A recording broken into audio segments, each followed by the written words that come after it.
Hello दोस्तों, स्वागत है आप सभी का हमारे यूट्यूब चैनल पर हैरी स्कैरी टेल्स में। मेरा नाम हैरी है। आज हम लेकर आए हैं शमशान पार्ट 2। अगर आपने पार्ट 1 अभी तक नहीं सुना है तो जल्दी से जाके सुन लीजिए, फिर इस कहानी को सुनिएगा। तो चलिए दोस्तों, कहानी को शुरू करते हैं। वो नन्ही सी आत्मा वहीं थी। उसके चारों तरफ मंत्र मोहित करने वाली एक अनोखी खुशबू फैली हुई थी। मैंने देखा शमशान में अंदर बेला फूल के अनगिनत पौधे उगाए हैं और उन्हीं पौधों में सफेद बेला फूल खिले हैं और ये खुशबू भी शायद उन्हीं फूलों की थी। पर आज से पहले तो मैंने ये पौधे यहाँ नहीं देखे। खैर, ये नज़ारा जो अभी मैं देख रहा था बहुत अजीब था। ना ही डरा रहा था, ना ही खुशी दे रहा था, पर ये नज़ारा मुझे मजबूर कर रहा था कि मैं कुछ देर शांत इस पलों को देखता रहूं। ऐसा लग रहा था किसी उदास चित्रकार ने अपनी उदासी के पलों में अपने कैनवस पर ये रहस्यमयी चित्र उभारे हैं। सन्नाटा और अंधेरे को चीरते भोर का आगमन की हल्की सी उजास।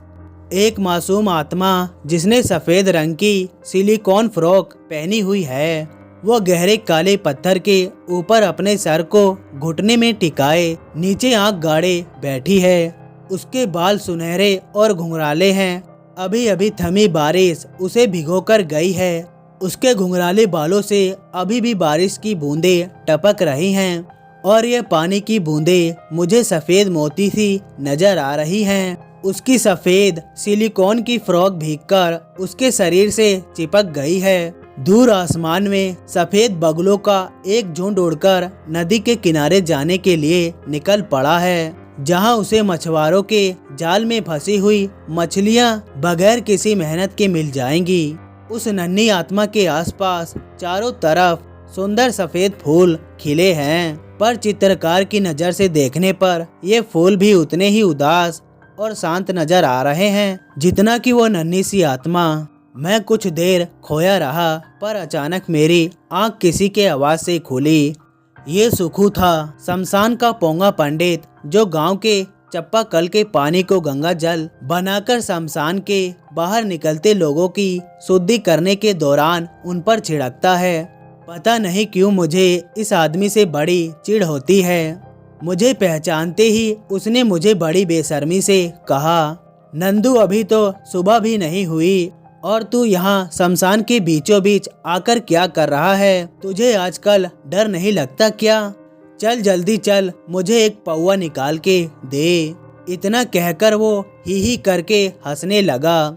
लड़खड़ाते कदमों से वो मेरे पास भी आ चुका था और उसके मुंह से ही मुझे रात की बासी दारू की महक आने लगी थी। मैं शराब अपनी आर्थिक स्थिति के लिए बेचता जरूर हूँ, पर शराब से मुझे उतनी ही नफरत है जितनी कि एक घरेलू पत्नी को उसके पति के आवारा दोस्तों से नफरत होती है। ठीक वैसी ही नफरत मेरी पत्नी भी इस सुखू से करती है। उसे लगता है इस सुखू के संगत में मैं भी शराबी बन जाऊंगा। खैर, अभी मैं सुखू को कुछ जवाब देने ही वाला था कि मैंने देखा घुंघराले बालों वाली गुड़िया मेरे पास आकर खड़ी है और मेरे हाथों से जलती हुई लालटेन लेकर वो उसे हवा में हिलाने लगी। मैं तो सामान्य था, पर जब मेरी नज़र सुखू की तरफ गई तो वो मुंह फाड़े हवा में लहराती लालटेन को देख रहा था। उसके खून में से कल रात की बची कुची शराब और उसका नशा भी पूरी तरह उड़ चुका था। वो कभी मुझे कभी उस लालटेन को देखता और तोतलाकर कुछ बोलने की कोशिश करता, पर उसकी आवाज डर के मारे कहीं दब जाती। मैं अब मामला समझ रहा था। असल में सुखू लालटेन तो देख पा रहा था, पर उस बच्चे की आत्मा को नहीं। उसे लग रहा था कि लालटेन हवा में झूल रही है अपने आप, इसलिए वो डरकर थर थर कांप रहा है। पता नहीं क्यों, पर सुखू को इस तरह डरे हुए देखकर भी मैं मुस्कुरा रहा था। तभी अचानक सुखू भागने के लिए मेरी ओर से पीछे मुड़ा ही था कि उस नन्ही सी आत्मा ने बड़ी तेजी से सुखू की धोती को एक किनारे से पकड़ लिया और सुखू वहीं फंस गया। वो अब चाहकर भी भाग नहीं पा रहा था। पीछे मुड़कर जब उसने मुझे देखा तो उसे मैं थोड़ी ही दूरी पर मुस्कुराते हुए दिखा। तब वो बोलने लगा, नंदू छोड़ दे मुझे, तू ये कैसे कर रहा है मैं नहीं जानता, पर भगवान के लिए मुझे छोड़ दे। मैं अब तेरे पास नहीं आऊँगा शराब मांगने और तेरी दुकान के पीछे पेशाब भी नहीं करूँगा। छोड़ दे कमीने मुझे। अच्छा, इसका मतलब सुखू ही वो शैतान है जो मेरी दुकान के पीछे के इलाके में पेशाब करता है। इस बात की तो मुझे भनक भी नहीं थी। मुझे लगता था शायद कोई खरीदारी ऐसा करता होगा। पिछली वाली खिड़की के खोलते ही कितनी बदबू आती थी। ये सब इसी सुखू के वजह से होता था। मैं यही सब सोच रहा था और तभी उस नन्ही गुड़िया ने अपने छोटे छोटे हाथों से मुझे अपने पास बुलाया और जब मैं उसके मुंह के पास अपने कान को लेकर गया तो उसने मुझे बताया कि कल दिन में जब मैं आदिल के घर गया हुआ था तब ये कई बार मुझे ढूंढते हुए यहाँ आया था और मुझे ना देखने पर ये दुकान के आसपास खड़ा होकर मुझे गालियाँ देकर जाता था। नन्ही आत्मा ने कहा कि वो अब इसे अच्छा सबक सिखाएगी कि ये कभी शमशान की तरफ ही नहीं आएगा। मैं उसे रोक भी नहीं पाया और उसने अचानक ही सुखू के धोती के छोर को अपने हाथों से आजाद कर दिया। सुखू अपनी सारी ताकत जुटाकर भागना चाहता था, पर अचानक हुई इस आजादी को सुखू सोच तक नहीं पाया था और इस धड़ पकड़ में छोड़ में वो सीधा मुंह के बल जमीन पर जा गिरा। बरसात के वजह से शमशान की मिट्टी वैसे भी गीली ही थी। यकीनन सुखू को चोट तो ज्यादा नहीं लगी होगी, पर कीचड़ ने उसका चेहरा ही बिगाड़ दिया। आधी खुली धोती को पकड़ वो दौड़ पड़ा और शायद अपने घर की दहलीज में पहुंचकर ही उसने दम लिया होगा। सुखू को इस तरह भागते हुए देखकर घुंघराले बालों वाली गुड़िया भी हंसने लगी खिलखिलाकर और उसकी हंसी देखकर मुझे भी बड़ा सुकून मिला। उसके बाद उसने दोबारा मेरी उंगली पकड़कर मुझे मेरी दुकान के पास ले आई और बगैर मेरे किसी सवालों के वो खुद ही बताने लगी, नंदू काका, आप जानना चाहते हैं ना मेरे साथ क्या हुआ? मैं बताऊंगी, पर अभी नहीं। इस शमशान में आने के बाद मुझे यहाँ मुझसे भी दुखी लोग मिले। मैं किसी को दुखी नहीं देखना चाहती, पर मैं इन सभी दुखी आत्माओं के लिए कुछ नहीं कर सकती, इसलिए आपसे मदद मांगती हूँ। जिस दिन लगेगा कि इस शमशान में अब मैं सबसे ज्यादा दुखी हूँ, उस दिन मैं बताऊंगी कि मेरे साथ क्या हुआ, किन लोगों ने मुझे मार डाला और क्यों मार डाला। तब तक के लिए आप बस इतना जान लीजिए कि मेरा नाम किट्टू है, घुंघराले बालों वाली बच्ची नहीं। वो बहुत देर तक हंसती रही और उसे हंसते देख मैं भी मुस्कुरा रहा और मैंने उससे कहा कि किट्टू बहुत प्यारा नाम है, आज के बाद मैं तुम्हें किट्टू कहकर ही पुकारूंगा और जो तुम मुझे कहोगी मैं वही करूंगा। इस शमशान में फंसी जितनी भी भटकती आत्मा हैं, मैं कोशिश करूंगा कि वो सब आज़ाद हो जाएं और मैं ये सब इसलिए नहीं करूंगा कि मैं बहुत अच्छा हूँ या मैं बहुत हिम्मती हूँ। मैं ये सब सिर्फ तुम्हारे लिए ही करूंगा किट्टू। सच कहूँ, मुझे तुम में तुम्हारी मासूमियत में अपनी बेटी का चेहरा याद आता है और मैं उसे दुखी नहीं देख सकता। वो अब भी मेरी उंगली पकड़ मुझे सुन रही थी।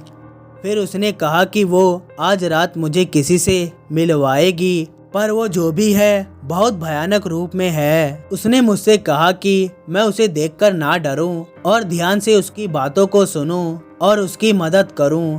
मैंने उसकी बातों को सुनकर अपना सर हाँ के इशारे में हिला दिया और वह मुस्कुराती हुई मेरी उंगली छोड़ गायब हो गई, पर अपने पीछे छोड़ गई मेरी दुकान के आसपास सुगंधित बेलों की खुशबू।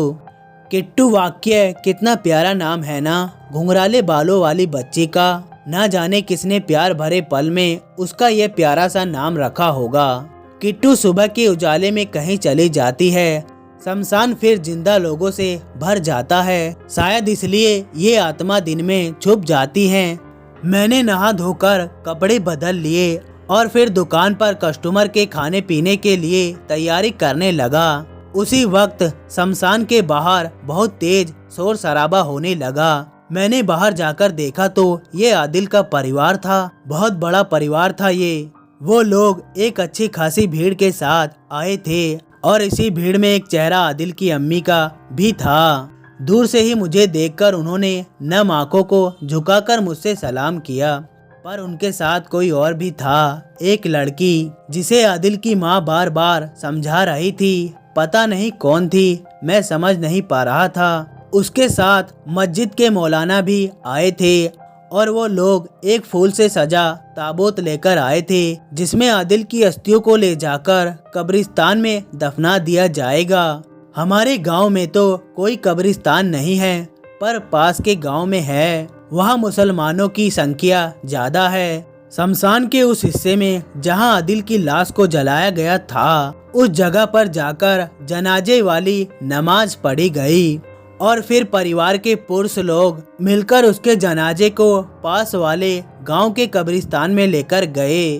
पर इन सबके बीच एक चीज अजीब हुई। मैं जनाजे को जाते हुए देख रहा था। मैं दिल से आदिल के लिए दुआ मांग रहा था। ठीक उसी वक्त किसी ने मेरी उंगली पकड़ ली।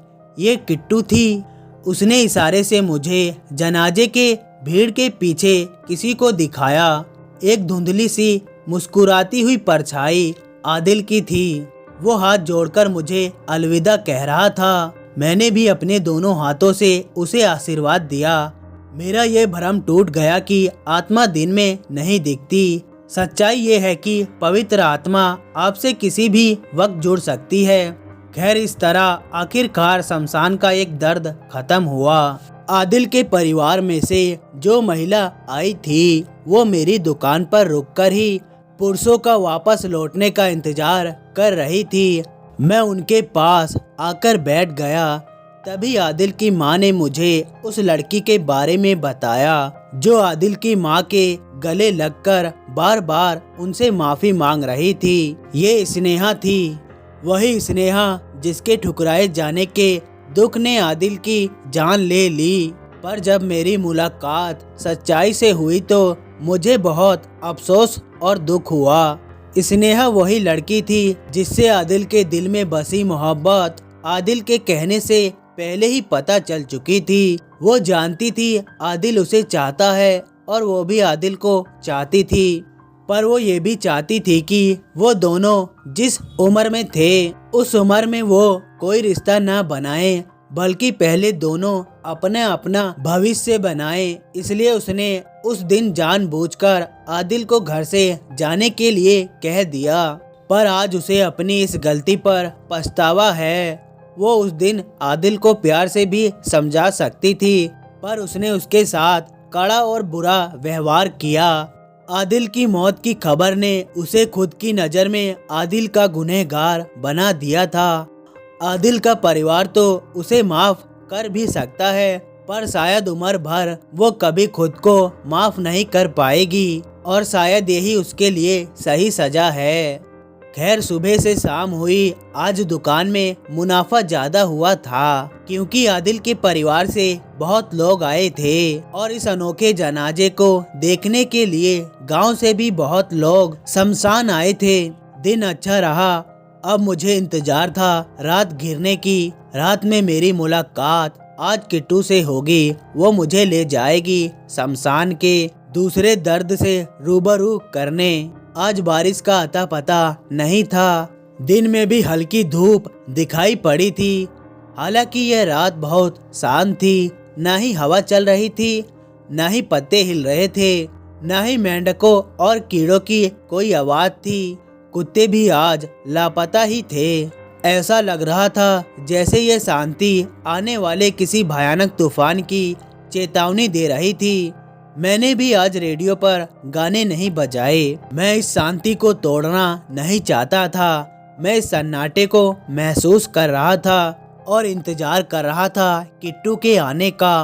पर धीरे धीरे शांत रात भी गुजर रही थी। पता नहीं कैसे, पर मुझे अब नींद आने लगी थी। मैं धीरे धीरे अब नींद के आगोश में जा रहा था। तभी अचानक मेरे दरवाजे पर एक भयंकर आवाज हुई। कोई मेरे दरवाजे को बहुत बुरी तरह से पीट रहा था। इतनी जोरों की आवाज थी कि मैं नींद में भी चीख पड़ा और हड़बड़ाकर उठ बैठा। ये हरगिज किट्टू नहीं हो सकती, पर फिर रात के इस वक्त कौन हो सकता है? कहीं मेरे परिवार किसी मुसीबत में तो नहीं? ये सोचकर मैंने धड़ाम से दरवाजा खोल दिया, लेकिन बाहर कोई नहीं था, कुछ नहीं था बाहर। मैं चौंक गया। अब ये कौन सा नया खेल है?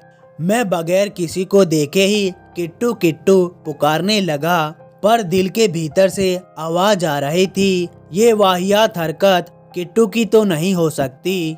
बहुत देर तक किट्टू को पुकारने के बाद भी जब सन्नाटे ने अपना मुंह नहीं खोला तो मैं डर गया और डरकर मैं वापस दुकान में घुसकर दरवाजा बंद करने ही वाला था कि ठीक उसी वक्त मेरी आंख उस चीज से टकरा गई जो दूर से ही लगातार मुझे ही घूरे जा रही थी। मैं उस चीज को वापस जाकर देखना चाहता था।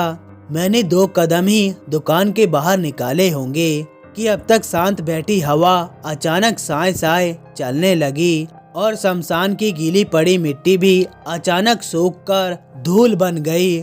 धूल एक भयंकर गुब्बारा मेरी आंखों के आगे नाच रहा था।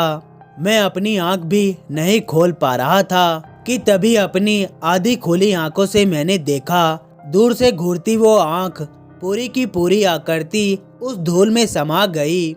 उसके तुरंत बाद मुझे महसूस हुआ किसी ने मेरे सर के बचे कुचे बालों को बड़ी बेरहमी से पकड़कर मुझे जमीन पर ही घिसटना शुरू किया। मैं हाथ पैर चला रहा था पर उस चीज पर कोई असर नहीं था। वो मुझे लगातार घिसटते हुए शमशान की गहराई में ले जा रही थी। इन्हीं रास्तों पर किट्टू बड़े प्यार से मेरी उंगली पकड़कर जाती थी, पर मुझे नहीं पता ये कौन सी शक्ति है जो मुझ पर ऐसा अत्याचार कर रही थी। इसी बीच में कई बार पत्थरों से भी टकराया और लहूलुहान भी हो गया, पर वो अदृश्य शक्ति मुझे लगातार तब तक खींचती रही जब तक कि मैं बेहोश न हो गया। मैं कब तक बेहोश रहा मैं नहीं जानता, पर बेला फूलों की महक से मुझे होश आया। मैंने देखा रात अभी भी बीती नहीं थी। मैं जहाँ पड़ा था वहीं पास में किट्टू थी। वो मेरे सर के पास बैठी थी और बड़े दर्द में थी। वो रो रही थी। मैंने महसूस किया उसके रोने की आवाज में लाचारगी का दर्द था, कमजोर की पीड़ा थी और पछतावा था। मैं उससे उसके रोने का कारण और मेरे इस हालत के पीछे कौन है ये पूछना चाहता था, पर इस दर्द ने मुझे कुछ बोलने नहीं दिया। तभी किट्टू की नज़र मेरी खुली आंखों की तरफ पड़ी तो वो रोते रोते ही उसने अपने नन्हे हाथों से मुझे किसी तरफ इशारे से दिखाया और उसके बाद जो मैंने देखा वो मेरी कल्पना से परे था। मैं जानता हूँ इसे, मैं पहचानता हूँ। ये तो जीवन की पत्नी मंजीरा है। मेरे सामने ही तो विवाह कर आई थी इस गांव में। आज भी याद है वो दिन, हम सब उस जीवन की बारात में गए थे तो उसकी होने वाली पत्नी मंडप छोड़ बाजे के पास आकर नाचने लगी थी। उम्र ही कितनी थी, 12 या 13 वर्ष की ही तो थी। मुझे याद आने लगा था वो समय लगभग 10 साल पहले की बात है। उस वक्त मेरी पत्नी गर्भवती थी।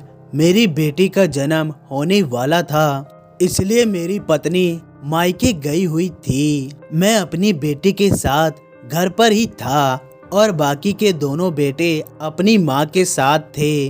ऐसी ही डरावनी रात थी वो। मैं अपने बेटे के साथ सो रहा था, तभी दरवाजे पर जोर जोर से दस्तक हुई। मैंने जल्दी से दरवाजा खोल दिया।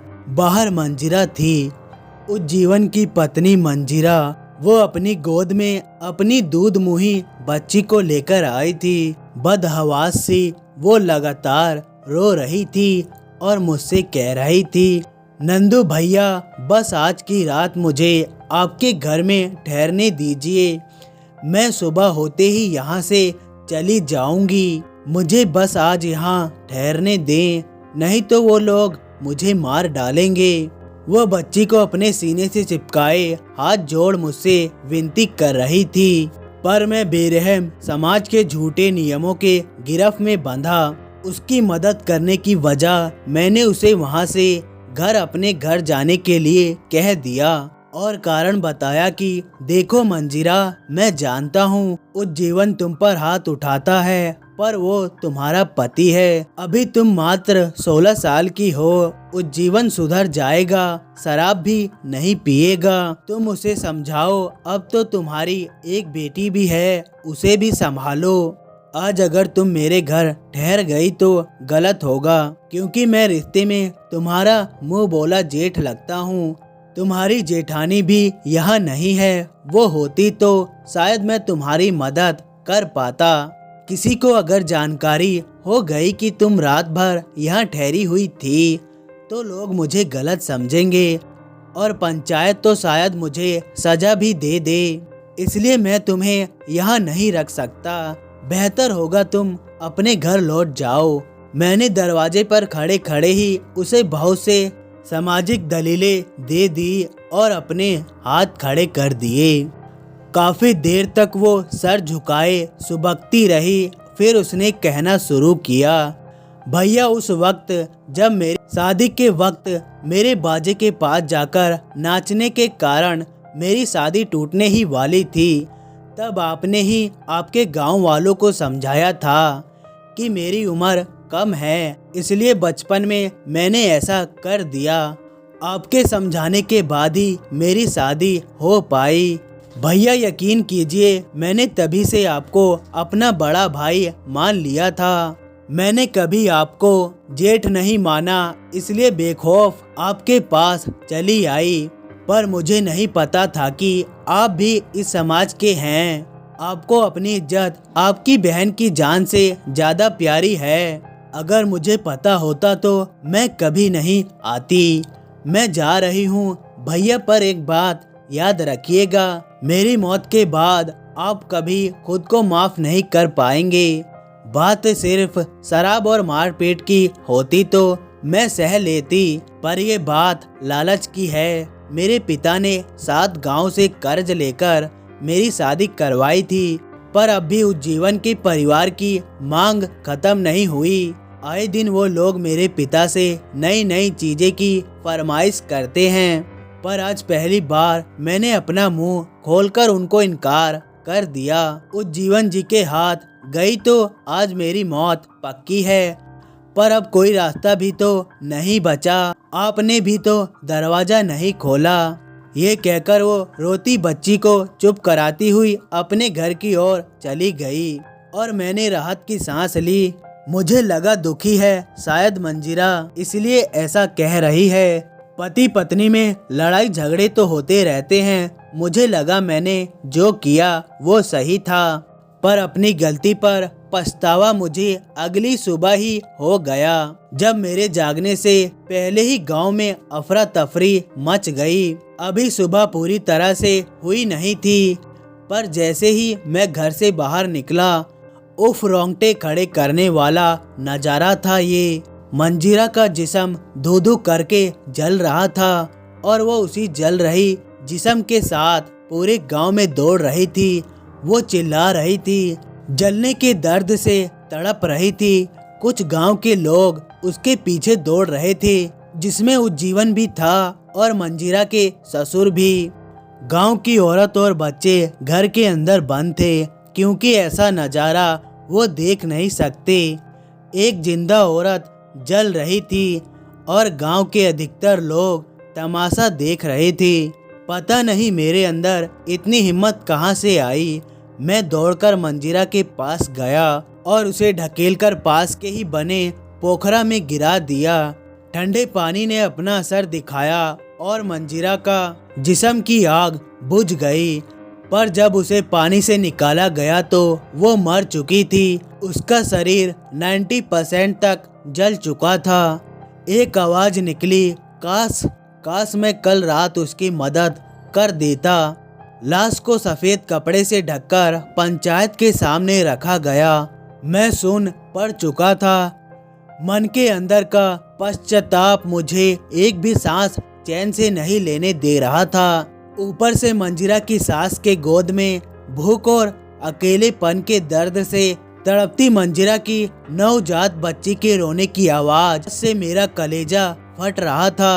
पंचायत को कहानी सुनाई गई। सुबह रसोई घर में खाना बनाने के दौरान स्टोव के अंदर का केरोसिन तेल रिस कर मंजीरा के कपड़ों में गिर रहा था और फिर उन्हीं तेल से भीगी साड़ी में किसी प्रकार आग लग गई और उसी आग में जलकर मंजीरा की मौत हो गई। इस कहानी को पंचायत ने सच मान लिया और मैं डरपोक और खुदगर्ज इंसान ये बता तक नहीं पाया कि मंजीरा की मौत उसकी लापरवाही से हुई, किसी घटना से नहीं हुई। मंजीरा की मौत को सोच समझकर दुर्घटना बना दिया गया। असल में तो मंजीरा को समाज के इस रीति रिवाज दहेज ने मार डाला। शायद मंजीरा को मैंने भी मार डाला। जले हुए जिस्म को दोबारा इसी शमशान में लाकर जला दिया गया। मैं कई दिनों तक पश्चाताप की आग में जलता रहा। फिर मेरी पत्नी मायके से वापस आ गई, मेरी सबसे छोटी औलाद मेरी बेटी को लेकर, और मैं अपनी बेटी की मासूमियत में खो गया। मंजीरा की बेटी भी इसी गांव में रहकर बड़ी होने लगी। मेरी बेटी और मंजीरा की बेटी में 1 महीने का ही अंतर है। दोनों ही बड़ी अच्छी सहेली हैं। वो अक्सर मेरे घर आती है। मैं जब भी मंजीरा की बेटी मानवी को देखता हूँ तो मुझे उसमें मंजीरा का ही भोला चेहरा नजर आता है। मैं खुद को मानवी का गुनहगार कहता हूँ, पर शायद अगर मुझे उस दिन सच में जरा सी भी भनक होती कि मंजीरा की बातों में सच्चाई है तो मैं उस दिन उसे कहीं नहीं जाने देता। मैं मानवी से बहुत प्रेम रखता हूँ। अक्सर मैं उसे उसकी माँ की चुलबुलाहट की कहानी सुनाता और वह मुझसे और ज्यादा सवाल पूछती। अपनी माँ से मिलने को वो आतुर हो जाती और कभी कभी भावुक भी हो जाती। आज शमशान के दर्द में एक किस्सा मंजीरा का भी होगा, मैं नहीं जानता था। मैं दोबारा मंजीरा को एक आत्मा के रूप में देख पाऊंगा, मैं नहीं जानता था। मंजीरा की आत्मा एक टक नफरत भरी नजरों से मुझे देख रही थी। आज भी उसकी आत्मा की झलक उसकी मौत का किस्सा सुना रही थी। वैसा ही जला हुआ शरीर, आंख सफेद पड़ चुकी थी, बाल सारे जल चुके थे। मुझे देख देख वो गुर्रा रही थी और ताली बजाते हुए वो किट्टू से कह रही थी, देख ले शमशान की नन्ही मेहमान, देख ले तुम्हारे नंदू काका ने मुझे पहचान लिया। मैं कहती थी ना तुझसे, इस इंसान ने जब जीते जी मेरी मदद नहीं की तो मेरी मौत के बाद मेरी क्या खाक मदद करेगा। ले जा इसे यहाँ से। इसे देखकर मुझे अपना गुस्सा बर्दाश्त नहीं हो रहा है। ले जा इसे, नहीं तो शायद आज मैं इसे मार डालूंगी। इतना कहकर मंजीरा की आत्मा जोर जोर से चिल्लाने लगी और किट्टू मंजीरा के इस व्यवहार को देखकर डर गई। वो जल्दी से मेरे पास आ गई और मेरी उंगली पकड़कर वो मुझे वापस मेरी दुकान पर ले जाना चाहती थी, पर खड़े होने के बाद मैंने उसकी उंगली छोड़ दी और मंजीरा की आत्मा के और करीब चला गया। मैं जानता हूँ अब मुझे क्या करना है। किट्टू लगातार मेरी उंगली पकड़ मुझे खींचती रही। वो चाहती थी मैं मंजीरा के पास ना जाऊं क्योंकि मंजीरा अभी गुस्से में थी, पर मैं फिर से वही गलती दोबारा नहीं करना चाहता था। मैं डर तो रहा था क्योंकि मंजीरा अब कोई इंसान नहीं थी। मंजीरा अब कोई बेबस स्त्री नहीं थी। मंजीरा अब एक शक्तिशाली रूह बन चुकी थी। शरीर खो देने के बाद प्रकृति ने उसे अपार शक्तियाँ वरदान में दे दी थी। काश ऐसी ही ताकत औरत के उसके जन्म के साथ ही मिलता तो शायद किसी आदमी की हिम्मत नहीं होती किसी औरत को पीड़ित करने की। मैं सहमे कदमों से मंजीरा के पास पहुंचा और उसके बिल्कुल पास पहुंचकर मैं सर झुका के वहीं बैठ गया। मंजीरा की रूह अब काफी हद तक शांत थी। रूह बन चुकी थी वो, पर थी तो एक औरत ही, और एक औरत का दिल कितना बड़ा होता है ये बताने की शायद मुझे जरूरत ही नहीं। मैंने अपने दोनों हाथ उसके आगे जोड़ दिए और उससे कहा कि मंजिरा, तुम्हारे कहे अनुसार ही तुम्हारी मौत के बाद एक भी दिन ऐसा नहीं हुआ कि मैं अंदर ही अंदर घुटा ना हूँ। मैं खुद को तुम्हारा गुनहगार मानता हूँ। मंजिरा, मेरी बेरुखी ने तुम्हारी जान ले ली। मैं जीते जी तुम्हारे लिए कुछ ना कर पाया, ये जानबूझकर नहीं किया, पर शायद मैं तुम्हारी इस तड़पती आत्मा को जरूर मुक्त कर पाऊंगा। मुझे माफ कर दो मंजिरा, और बस एक बार बताओ तुम क्या चाहती हो। तुम जो कहोगी मैं वही करूंगा। ये कहकर मैं खुद फूट फूट कर रो पड़ा। काफी देर तक तो मंजिरा ने मुझसे कुछ नहीं कहा। फिर उसने किट्टू को आवाज लगाकर कहा कि शमशान की नन्ही मेहमान कह अपने नंदू काका से मेरे लिए गांव के मनोहर पान की दुकान से एक मीठा पान ले आए। उसके बाद ही मैं उनसे कोई बात करूंगी। कितने साल हो गए मैंने पान नहीं खाया। यकीन कीजिए, उस नाजुक और डरावने पल में भी मैं खिलखिलाकर हंस पड़ा। ये मंजिरा तो मौत के बाद भी नहीं बदली। आज भी उसके बातों से बचपना नहीं गया। मेरी हंसी की आवाज सुनकर मंजिरा और किट्टू भी हंसने लगी। मैंने मंजिरा को वादा किया कि मैं मनोहर की दुकान खोलते ही उसके लिए मीठा पान ले आऊंगा। उसके बाद मंजिरा ने अपनी आगे की कहानी बतानी शुरू की। नंदू भैया, उस रात जब मैं मेरे घर पहुंची तो वहाँ सब कुछ शांत था। मुझे लगा सब ठीक है। मुझे लगा मैं नहीं मरूंगी, पर यह तो मेरी गलती थी। मैं कैसे समझ नहीं पाई कि घर वालों के इस प्यार भरे व्यवहार के पीछे मेरी मौत का षड्यंत्र रचा जा चुका था। कैसा भोला मन था मेरे उस जीवन के झूठे प्रेम को मैं समझ नहीं पाई। उसने ही मुझसे कहा कि आज रात मैं अपनी गुड़िया को दादी के पास सुला आऊं। वो मुझसे कुछ बात करना चाहता है। मैं खुशी खुशी मानवी को उसकी दादी के गोद में दे आई। मैं नहीं जानती थी मुझे तो ये हमेशा के लिए अपनी गुड़िया से दूर कर देने के लिए ऐसा करवाया गया। पति से मिलने वाले प्यार के लिए मैं पागल हो चुकी थी। मानवी को दूर कमरे में दे आने के बाद उस जीवन ने मुझे अपनी बाहों में कैद कर लिया। मैं भी इस झूठे प्यार, झूठे एहसास के मोह में फंस गई और उस जीवन ने बड़े चालाकी से प्यार का मुखौटा लगाए मुझसे अपनी हवास मिटाए। पति के सीने में मैं अपना चेहरा छुपाए निश्चिंत सो गई। मानवी की चिंता इसलिए नहीं थी क्योंकि वो जन्म से ही गाय का दूध ही पीती थी। मेरे सीने से कभी वो अमृत निकला ही नहीं जिससे मैं अपनी बेटी की भूख को शांत कर पाऊं। छोटी उम्र में माँ बनी ज्यादातर लड़कियों के साथ ऐसी समस्या होती है। दूध इतना बनता ही नहीं कि बच्ची पी पाए। खैर, जिंदगी की वो आखिरी रात बड़े सुकून से गुजरी। सुबह मेरी नींद खुली जब मेरे शरीर के ऊपर केरोसिन तेल छिड़का जा रहा था।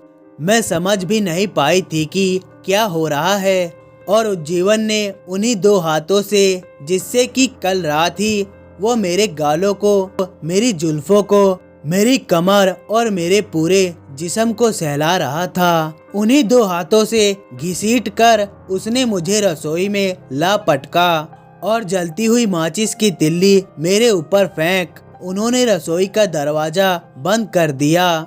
इससे पहले कि मेरा दिमाग अपना काम शुरू करता, मेरी सिल्की साड़ी केरोसिन से भीगी हुई धू-धू कर जल उठी और उस आग ने मुझे पकड़ लिया। मौत दरवाजे पर खड़ी होकर मेरा इंतजार करने लगी। जब मेरे चीखने की आवाज से लोग मेरे घर के तरफ आने लगे, तभी मेरी सास ने रसोई का दरवाजा खोल दिया और मैं फिर एक बार मदद की गुहार लगाकर घर से बाहर आप सभी के सामने आ गई। पर रसोई में बंद होने के दौरान ही मैं ज्यादा जल चुकी थी। शायद इसलिए पोखरा का ठंडा पानी मुझे बचा नहीं पाया। मौत के आखिरी पलों में बस अपनी मानवी को एक बार देखना चाहती थी, क्योंकि मुझे डर था कि शायद उन लोगों ने उसे भी मार डाला, पर वो मुझे नहीं दिखी। पता नहीं आपको याद है या नहीं, पिछले ही हफ्ते आपकी बेटी के साथ मानवी यहाँ आई थी आपके लिए खाना लेकर। तब से मुझे पता चला कि मेरी गुड़िया जिंदा है। मैं बस उससे ही एक बार मिलना चाहती हूँ नंदू भैया। मेरी मानवी को एक बार यहाँ ले आइए। मुझे उससे जुड़ना है, मैं उससे बात करना चाहती हूँ। मैं बस आपसे एक वादा चाहती हूँ, मेरी गुड़िया की शादी सही जगह करवाना भैया, और सही उम्र में करवाना। कभी गांव की किसी औरत पर अत्याचार हो तो इस बार चुप मत रहना भैया। इसलिए मैं पुराने किस्से दोबारा खोलना नहीं चाहती। आप बस एक बार मानवी से मेरी मुलाकात करवा दीजिए। ये माँ थी, मरने के बाद भी बेटी के लिए तड़पती एक माँ। मैंने धीरे से मंजिरा के माथे पर अपना हाथ रखा और उसे कह आया कि मैं मानवी को ले आऊंगा आज ही दोपहर, साथ में पान भी। मेरी तरफ भरोसे और उम्मीद से ताकती मंजिरा पल भर में मेरी आंखों से ओझल हो गई। मंजिरा के जाने के बाद किट्टू मुझे दुकान तक छोड़ आई। अब सुबह भी होने वाली थी। मैं सुबह ही पहली किरण के साथ ही घर की तरफ चल पड़ा। मन तो कर रहा था कि अपनी धर्म पत्नी को सब सच सच बता दूं कि मैं कैसे मंजिरा से मिल पाया। किट्टू नाम की एक नन्ही आत्मा से मैं बात कर पाता हूँ और शमशान के गर्भ में आज एक अनोखा मिलन होने वाला है। सालों से तड़पती एक आत्मा आज मुक्त होने वाली है। मेरी पत्नी बहुत डरपोक किस्म की औरत है। वो इन सारी बातों को हजम नहीं कर पाएगी। या तो मुझे चारों बच्चों की कसम देकर दोबारा शमशान का मुंह देखने भी नहीं देगी, या फिर कोई ऐसा अभिमंत्रित ताबीज मेरे गले में बांध देगी कि मैं कभी किट्टू और मंजिरा से जुड़ नहीं पाऊंगा। इसलिए घर में कुछ भी बताना मैंने उचित नहीं समझा। पर रात पत्थरों पर घिसटने की वजह से जो चोट मुझे लगी थी, उन चोटों को मैं छुपा नहीं पाया। पत्नी तो उन मामूली सी चोटों को देखकर ही चिंतित हो गई, पर मैंने उससे झूठ कहा कि ये सारी चोट मुझे फिसलकर गिरने की वजह से लगी हैं। पर इन धर्म पत्नियों को भला कौन समझा सकता है। मेरे घर पहुंचते ही मेरी सेवा शुरू हो गई। मेरी नन्ही सी लाडली भी मुझे इस तरह चोटिल देखकर मुझे डांटने लगी। बाबा, आप अपना ख्याल नहीं रखते। आज से मैं भी आपके साथ जाऊंगी, मैं भी वहीं रहूंगी। मैं उसकी जिद पर हंस पड़ा। पत्नी ने हल्दी वाला गरम दूध में पता नहीं ऐसा क्या मिलाया कि मैं एक गहरे नशे में समा गया और सो गया। अचानक मेरी नींद लाडो के आवाज से खुली। वो मुझे जगा रही थी। मैं हड़बड़ाकर उठ बैठा और घड़ी की तरफ देखने पर मुझे पता चला कि दोपहर के 3 बज गए हैं। हे भगवान, ये क्या हो गया। मैंने उठते साथ मेरी लाडो को कहा कि वो मानवी को बुला लाए और दोनों ही मेरे साथ दुकान चलें। मंजिरा तो मेरा इंतजार कर रही होगी। यही सोच सोचकर मैं बदहवास सा हुए जा रहा था।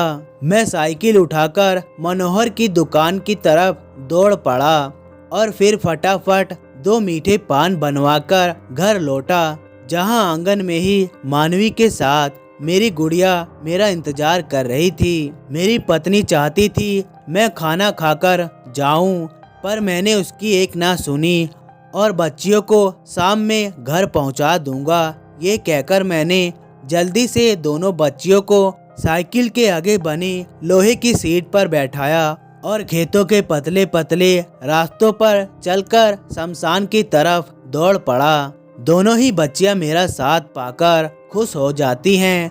10 मिनट बाद ही हम सब शमशान पहुंच चुके थे, जहां शमशान के गेट के अंदर ही मेरा इंतजार में खड़ी मुझे किट्टू दिखी। पर मैं उससे कुछ पूछ नहीं पाया, क्योंकि किट्टू को सिर्फ मैं देख पा रहा था, वो दोनों ही बच्चियां नहीं। सबसे पहले मैंने दोनों बच्चियों को दुकान पर बैठाया और मानवी को बताया कि मानवी, आप बहुत याद करती हो ना अपनी माँ को। कल रात सपने में मुझे भगवान दिखे थे, उन्होंने मुझे कोई चीज मांगने को कहा तो मैंने उन्हें बताया कि मानवी अपनी माँ को बहुत याद करती है, बस एक बार उसे उसकी माँ से मिलवा दीजिए। और उन्होंने मेरी बात मान ली, इसलिए तो मैं आज आपको यहाँ लेकर आया हूँ।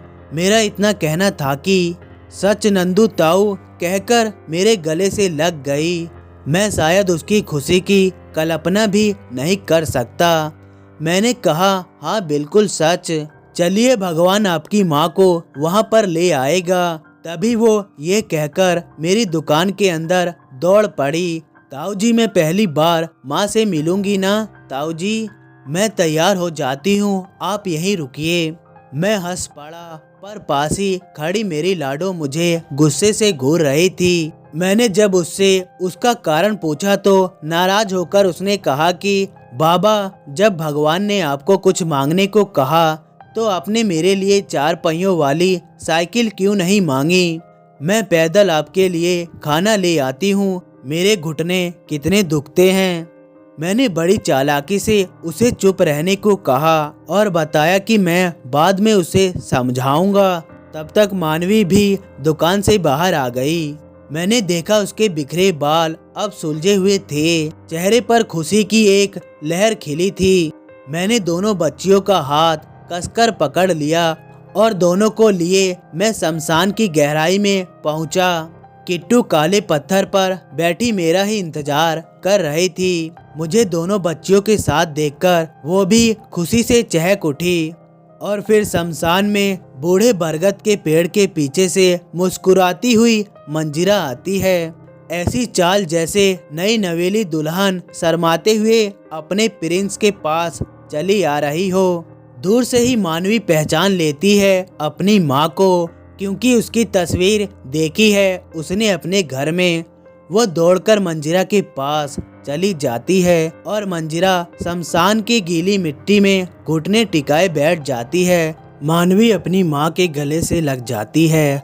मानवी की धड़कन शमशान का हर पत्ता, हर जर्रा सुन पा रहा था, पर मंजीरा की सांस तक मानवी महसूस ना कर पाई। ना ही उसमें इतनी बुद्धि थी कि वो समझ पाती कि वो अपनी माँ की आत्मा से मिल रही है। दूर खड़ा मैं और मेरी लाडो इस खूबसूरत मिलन के साक्षी बन रहे थे। मंजीरा इस वक्त काफी बदल चुकी थी। रात में मैंने जिस मंजीरा को देखा था, ये वो खतरनाक मंजीरा नहीं थी, ये एक माँ थी। मानवी को दिल से आजाद कर मंजीरा ने अनगिनत चुंबन से उसे स्नेह भरा आशीर्वाद दिया। एक कमजोर माँ ने उसकी बेटी को एक मजबूत औरत होने का वरदान दिया। और मानवी भी माँ से पहले मिल उसे पहले प्रेम भर एहसास से ओत-पोत हो गई। वो मंजीरा के सीने से चिपक गई और माँ माँ कहते कहते रोने लगी। मैं मानवी के पास जाकर उसके हाथ में पान पकड़ा आया। ये अपनी माँ को दे देना। काफी देर तक माँ और बेटी के इस खूबसूरत मुलाकात को हम भर आंखों से देखते रहे और तभी मेरी लाडो ने मेरी उंगली पकड़कर खींचा। उसके होठों के पास कान लगाकर जब मैं उसे सुनने लगा तो उसने अपनी नम आंखों को पोंछते हुए धीरे से मुझसे कहा, बाबा आपने भगवान से बिल्कुल सही चीज मांगी है। माँ से अच्छी कोई नहीं होता। आंख नम तो मेरी भी हो चुकी थी। उन्हीं नम आंखों से जब मैंने पत्थर पर बैठी किट्टू की तरफ देखा तो मुझे उसके चेहरे पर 2 मिले जुले भाव दिखे। आंखों का दर्द बता रहा था उसे भी उसकी माँ की याद आ रही है। माँ की यादों ने तो उस मासूम से आत्मा की आंखों में भी आंसू ला दिए, पर चेहरे पर गुस्सा बता रहा था कि वो बुरी तरीके से अपने परिवार से ठगी गई है।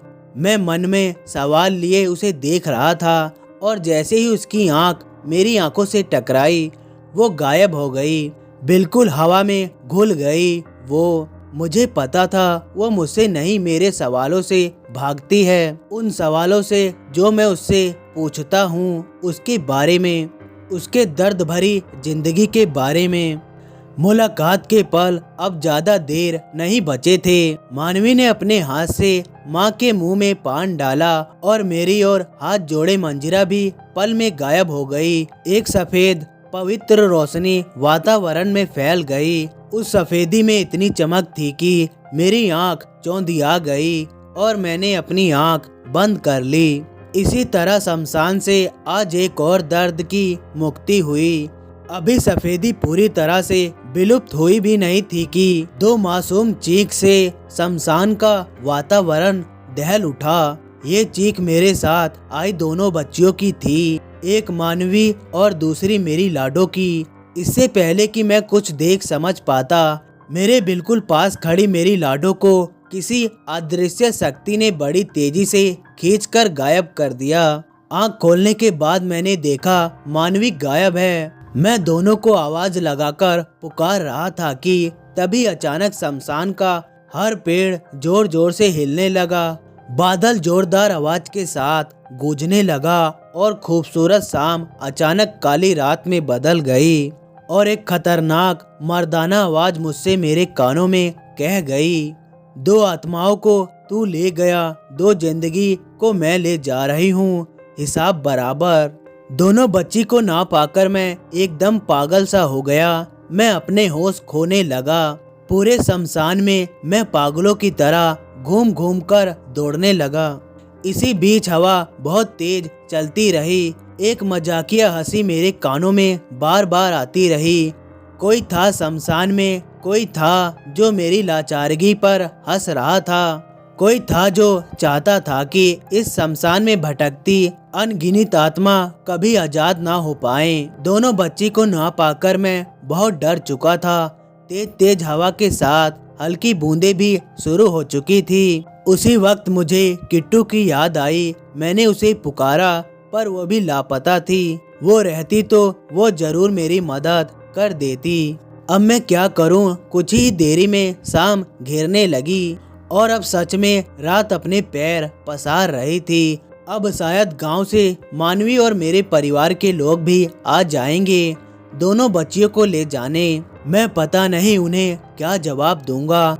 दोपहर से भूखा और अब इतना परेशान होने के वजह से ही शायद अब मुझे चक्कर आने लगे थे। फिर भी लड़खड़ाते कदमों से मैं अब भी दोनों को ढूंढ रहा था। फिर कुछ हुआ और कुछ देर में मुझे किट्टू आती हुई दिखाई दी। वो तेज तेज कदमों से मेरे पास आकर रुकी। उसे देखकर मैं अपने आंसू रोक नहीं पाया। मेरे मुंह से बस इतना ही निकला, मेरी बच्चियां, और मैं फपक फपक कर रो पड़ा। उसने अपने हाथों से मुझे संभाला और मुझसे कहा कि कोई है जो दोनों बच्चियों के बदौलत बड़ी चीज मांग रहा है। वो एक बहुत पुरानी असंतुष्ट आत्मा है। उसके ताकत की कल्पना हम नहीं कर सकते। मैंने किट्टू से कहा कि वो जो भी मांग रहा मैं उसे पूरा करने को तैयार हूँ।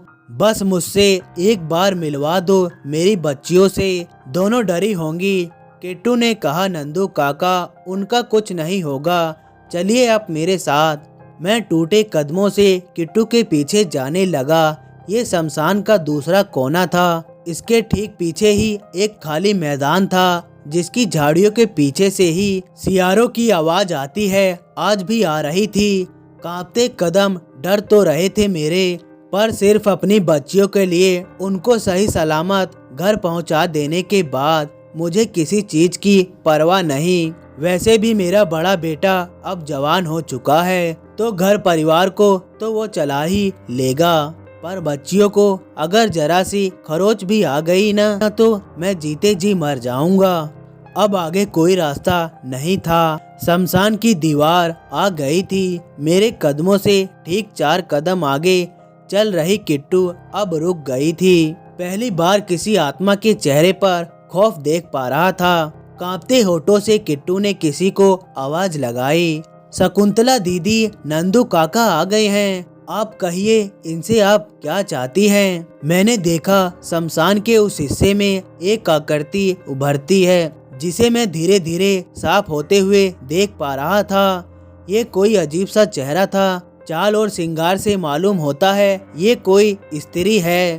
तो दोस्तों, कहानी अभी बाकी है, पार्ट 3 बहुत जल्दी ही आएगा।